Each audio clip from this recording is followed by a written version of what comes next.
How many countries in the world? There are 195 countries in the world as of 2026.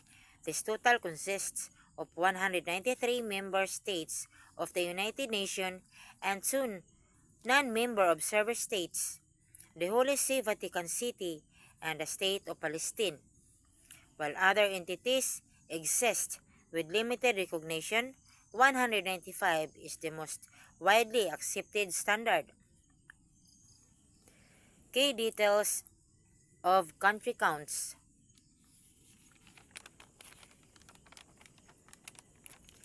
UN member states, 193 countries. UN observer states, 2 Vatican City, Palestine.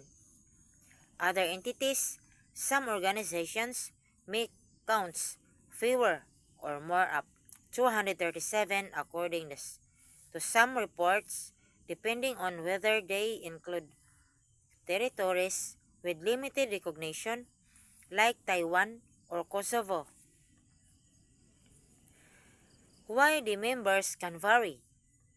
The definition of a country is not universally fixed. The United Nations definition is the most common, but other definitions may include areas that are self-governing but lack full international recognition. This is Vanessa Vegas Daily Vlog. Thank you for watching. Until next time.